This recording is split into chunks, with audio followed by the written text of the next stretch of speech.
Hello students. तो आज के वीडियो में हम पंजाब स्कूल एजुकेशन बोर्ड की इकोनॉमिक्स का चैप्टर नंबर 1 से शुरू करेंगे और इस चैप्टर के सारे टॉपिक्स को हम लोग डिटेल में और बहुत ही इजी वे में सॉल्व करेंगे। इन चैप्टर्स के कई पार्ट्स आएंगे, हर चैप्टर के कई सारे वीडियो के पार्ट्स आएंगे। आपने उन्हें बहुत ध्यान से देखना है और सभी कंसेप्ट को समझना है। तो बिना किसी देर के चलिए इस वीडियो को हम शुरू करते हैं। तो चैप्टर का नेम है हमारे पास इकोनॉमिक्स का, चैप्टर का नेम है हमारे पास chapter number 1 economics and introduction. अब सबसे पहला जो सवाल मेरे मन में आता है कि इकोनॉमिक्स, आप लोगों ने अभी 9th क्लास में भी इकोनॉमिक्स पढ़ी है और अब आपके 10th क्लास में भी इकोनॉमिक्स सब्जेक्ट है। तो पहला जो कंसेप्ट आता है, पहली जो चीज़ आती है कि इकोनॉमिक्स का मतलब क्या होता है। तो इकोनॉमिक्स का मतलब हम पहले समझते हैं। तो अगर हम बात करें कि हम जो ह्यूमंस हैं, अगर हम ह्यूमंस की बात करें तो ह्यूमंस की जो ज़रूरतें होती हैं, ह्यूमंस की ज़रूरतें अनलिमिटेड होती हैं। बच्चा छोटा होता है तो बच्चे को खिलौने चाहिए होते हैं, ठीक है, अलग अलग तरह के कपड़े चाहिए होते हैं। बच्चा जब थोड़ा बड़ा होता है तो उसे फ़ोन चाहिए होता है, ठीक है, उसे घूमने जाना होता है, अलग अलग चीज़ें कंज्यूम करनी होती हैं। जब बच्चा और बड़ा होता है तो उसे घर चाहिए होता है, ठीक है, और पैसा चाहिए होता है। इसी तरीके से इंसान जैसे जैसे बढ़ता जाता है, इंसान की ज़रूरतें कभी भी पूरी नहीं होती, ठीक है। मतलब इकोनॉमिक्स ऐसा कहता है कि इंसान की जो ज़रूरतें हैं, इंसान की ज़रूरतें क्या है, अनलिमिटेड है। मगर हमारे पास दुनिया में जितने भी रिसोर्सेज है वो सारे के सारे रिसोर्सेज क्या है, सारे के सारे रिसोर्सेज हमारे पास लिमिटेड है। यानी कि हमारे पास नीड्स क्या है, अनलिमिटेड है, मगर हमारे पास रिसोर्सेज क्या है, हमारे पास रिसोर्सेज हैं लिमिटेड। तो इकोनॉमिक्स क्या होता है, इकोनॉमिक्स बोलता है कि इंसान की अनलिमिटेड रिसोर्सेज को, इंसान की अनलिमिटेड नीड्स को लिमिटेड रिसोर्सेज में कैसे पूरा किया जा सके, इसकी स्टडी को ही हम लोग क्या बोलते हैं, इकोनॉमिक्स बोलते हैं, ठीक है। बहुत आसान भाषा में समझिए, इंसान की अनलिमिटेड नीड्स को लिमिटेड रिसोर्सेज में कैसे पूरा किया जा सकता है, इसकी स्टडी को हम लोग क्या बोलते हैं, इकोनॉमिक्स बोलते हैं। तो इतनी परिभाषा आप लोगों को क्लियर है। लेकिन देखिए, सॉरी, तो इंसान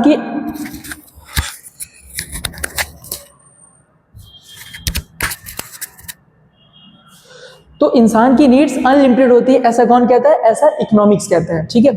तो उसी की नीड्स को पूरी करने के लिए हम लोग लिमिटेड रिसोर्सेज का यूज करते हैं। अभी मैंने कहा कि हमारे पास रिसोर्सेज क्या है, रिसोर्सेज हमारे पास क्या है, लिमिटेड है।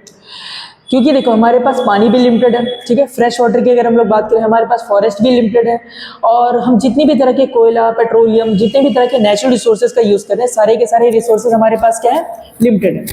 तो इन लिमिटेड रिसोर्सेज का यूज़ करके हम लोग अपनी अनलिमिटेड नीड्स को पूरी कर सकते हैं। इसको हम लोग क्या बोलते हैं, हम लोग इकोनॉमिक्स बोलते हैं, ठीक है। तो मैंने 2-3 बार इसको एक्सप्लेन कर दिया, हालांकि माइक नीचे गिर गया था तो इसको हाथ में पकड़ना पड़ रहा है। तो देखिए, अब हमारे पास 2 चीज़ें हैं। अब इकोनॉमिक्स की लैंग्वेज में 2 चीज़ों को समझो कि आपने एक टर्म सुना होगा इकोनॉमिक्स, ठीक है, और आपने साथ ही एक टर्म और सुना होगा जिसको हम लोग क्या बोलते हैं, इकोनॉमी, ठीक है। अब बात आती है इकोनॉमिक्स और इकोनॉमी में फ़र्क क्या होता है, ठीक है। अब बहुत मोटे तौर पे हम लोग बात करते हैं सिंपल लैंग्वेज में, इकोनॉमिक्स और इकोनॉमी में फ़र्क क्या होता है। तो देखो, मान लो कि आपके घर के आसपास एक सब्जी वाला रहता है, ठीक है, एक हमारे पास क्या रहता है, सब्जी वाला रहता है। अब वो सब्जी वाला एक दिन में कितने सब्जियां बेचता है, कितनी सब्जी खरीदता है, उससे उसको कितना प्रॉफिट होता है, उस प्रॉफिट से वो कहाँ कहाँ पे इस चीज़ का यूज़ करता है, इस चीज़ की हमें स्टडी करनी हो तो इसको हम लोग क्या बोलेंगे, इकोनॉमिक्स बोलेंगे। अभी आप बोलोगे सर आपने अभी ऊपर इकोनॉमिक्स की कुछ और परिभाषा पढ़ाई, यहाँ पे कुछ और ही पढ़ा रहे हो। देखो बात को समझो, कहने का मतलब क्या है, इकोनॉमिक्स की जो परिभाषा है वो इकोनॉमी के लिए बोलो, इकोनॉमिक्स को बोलो, वो तो सेम ही है, ये परिभाषा तो सेट है, ठीक है। लेकिन अभी हम लोग इकोनॉमिक्स और इकोनॉमी में फ़र्क समझ रहे हैं, इस वजह से मैं आपको थोड़ा सा एक लिटिल बिट चेंज करके पढ़ा रहा हूँ, ठीक है। कि जब आपको बहुत छोटे लेवल पर किसी भी इकोनॉमिक एक्टिविटी की स्टडी करनी हो, इकोनॉमिक एक्टिविटी के बारे में पता करना हो, तो उसको बोलते हैं इकोनॉमिक्स। जैसे आपके गली मोहल्ले में एक सब्जी वाला रहता है, तो वो एक सब्जी वाला कितना पैसा कमाता है, कितना पैसा खर्च करता है, किस तरीके से यूज़ करता है, इसकी अगर हमें स्टडी करनी है तो इसको हम बोलेंगे क्या, इकोनॉमिक्स बोलेंगे।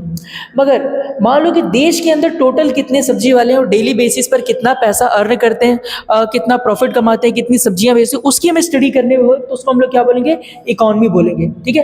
तो मेरे समझाने का मकसद क्या था, मेरे समझाने का मकसद ये था कि इकोनॉमिक्स में और हमारे पास इकोनॉमी में एक बेसिक सा जो फर्क होता है कि बड़े लेवल पर इकोनॉमिक एक्टिविटी की स्टडी करनी हो तो उसके लिए हम लोग यूज करते हैं इकोनॉमी, और छोटे लेवल पर इकोनॉमिक एक्टिविटी की स्टडी करनी हो तो उसको हम लोग क्या बोलते हैं, इकोनॉमिक्स। ये बेसिक सा फर्क होता है, ठीक है। तो परिभाषा पढ़ते हैं। Economics is about how people make and use money. Economic deal करता है कि लोग पैसा कैसे बनाते हैं और उसको यूज कैसे करते हैं, ठीक है।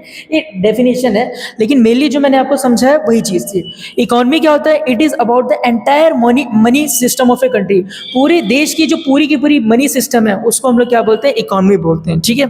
सिंपल सी भाषा में क्या बोलेंगे, छोटे लेवल पर इकोनॉमिक एक्टिविटी की स्टडी करने को बोलते हैं इकोनॉमिक्स, बहुत बड़े लेवल पर इकोनॉमिक एक्टिविटी की स्टडी करने को हम लोग बोलते हैं इकोनॉमी। अगर आपके घर में पैसा कैसे आ रहा है, आपके घर में पैसा यूज कैसे हो रहा है, इसको हम लोग क्या बोलेंगे, इकोनॉमिक्स। मगर पूरी भारत के जितने भी परिवार हैं उन सभी के घर में पैसा कैसे आ रहा है, कैसे यूज हो रहा है, इसकी स्टडी करने को क्या बोलेंगे, इकोनॉमी बोलेंगे। तो ये बेसिक सा फर्क होता है इकोनॉमिक्स में और इकोनॉमी में।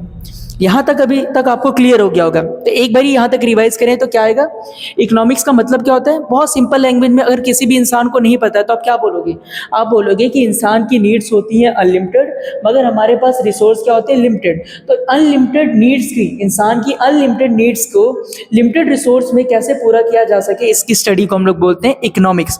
और हमने जब इकोनॉमिक्स और इकोनॉमी के डिफरेंस पढ़ रहे थे, इन दोनों में अंतर पढ़ रहे थे, तो हमने क्या देखा, जब हम छोटे लेवल पर इकोनॉमिक एक्टिविटी की स्टडी करते हैं तो उसको हम बोलते हैं इकोनॉमिक्स, जब हम बहुत बड़े लेवल पे इकोनॉमिक एक्टिविटी की स्टडी करते हैं तो उसको हम लोग क्या बोलते हैं, इकोनॉमी, ठीक है। यहां तक क्लियर होगा आप सभी को। तो चलिए अब हम अगला टॉपिक पढ़ते हैं, इसी के साथ ही लगा हुआ है हमारे पास एक टॉपिक है नेशनल इनकम, ठीक है। नेशनल इनकम, नेशनल इनकम को हम लोग बोलते हैं क्या चीज, राष्ट्रीय आय, ठीक है। इसको हम लोग क्या बोलते हैं, राष्ट्रीय आय। अब राष्ट्रीय आय का मतलब क्या चीज हुआ, तो इसको समझते हैं पहले।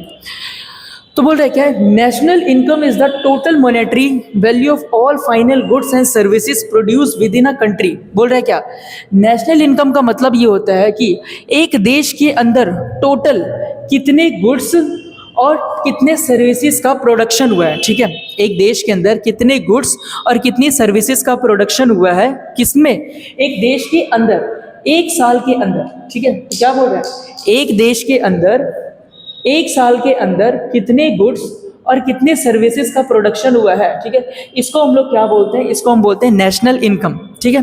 अब आपके मन में डाउट आ रहा होगा, गुड्स और सर्विस क्या होता है। गुड्स का मतलब होता है कोई भी ऐसी चीज जिसे आप देख सकते हो, टच कर सकते हो, फील कर सकते हो, उसको हम लोग क्या बोलते हैं, गुड्स बोलते हैं। जैसे मेरे हाथ में मार्कर है, ठीक है, मार्कर को आप देख सकते हो, टच कर सकते हो, फील कर सकते हो, तो इसको हम लोग क्या बोलेंगे, गुड्स बोलेंगे। सर्विस किसको बोलेंगे, सर्विस कोई भी ऐसी चीज जिससे आप कई बारी देख नहीं सकते, कई बारी टच करके फील नहीं कर सकते, ठीक है, देख मतलब टच नहीं कर सकते, मगर फिर भी वो आपकी ज़रूरत को पूरा कर देते हैं। एग्जाम्पल के लिए जैसे आप मूवी देखने के लिए जाते हो, और मूवी देखने के लिए जाते हो तो वहाँ पे आपने टिकट खरीदा और मूवी देखी है, बदले में आपको कोई सामान नहीं मिला, जस्ट आपने देखा, फील किया और चले आए, इसको सर्विस बोलेंगे। आप बार्बर के पास जाते, बार्बर के पास आपने अपने बाल कटवाए और बाल कटवाए तो उसने पैसे लिए, बदले में आपको कोई सामान नहीं मिला, आपके पास बाल कट गया, वो सर्विस होती है, ठीक है। तो गुड्स और सर्विस में ये फर्क होता है। तो नेशनल इनकम किसको बोलते हैं कि एक साल के अंदर, 1 ईयर के अंदर जितने भी देश के अंदर गुड्स और जितने भी देश के अंदर सर्विसेज इसका निर्माण हुआ, प्रोडक्शन हुआ, इसको हम लोग क्या बोलेंगे, नेशनल इनकम बोलेंगे, ठीक है। एक चीज यहां पर बोल रहे हैं कि it includes the value of goods and services produce by the countries resident.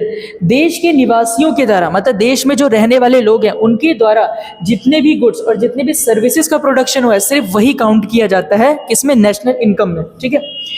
बोल रहे हैं whether they produce it's with in the country और अब्रॉड। मतलब देखो, नागरिक जो है, नागरिक होना चाहिए देश का, जैसे भारत देश का नागरिक होना चाहिए। अब भारत देश का नागरिक अपने गुड्स एंड सर्विसेज का जो प्रोडक्शन कर रहा है वो हो सकता है विदेश में करे या हो सकता है देश के अंदर ही करे, वो सब के सब नेशनल इनकम में काउंट होगा। बस क्या फर्क होना चाहिए, एक कॉमन क्या चीज होनी चाहिए कि वो बंदा कहाँ का होना चाहिए, देश के अंदर का होना चाहिए, ठीक है। अच्छा, बोले it does not include the value of intermediate goods, only final goods, ठीक है। अब नेशनल इनकम में एक चीज शामिल नहीं होती, उसको हम लोग क्या बोलते हैं, इंटरमीडिएट गुड्स, यानी बीच के जो गुड्स होते हैं उसको शामिल नहीं किया जाता। अब आप बोलोगे ये क्या हो गया, समझ नहीं आ रहा है। अच्छा, एग्जाम्पल के लिए जैसे हमारे पास क्या है, गेहूं है, ठीक है। अब जो गेहूं है, गेहूं फैक्ट्री में गया और गेहूं से क्या बनाया गया, इसका बिस्किट बनाया गया, ठीक है। इसका क्या बनाया गया, बिस्किट बनाया गया, और बिस्किट को मार्केट में क्या किया, बेचा गया।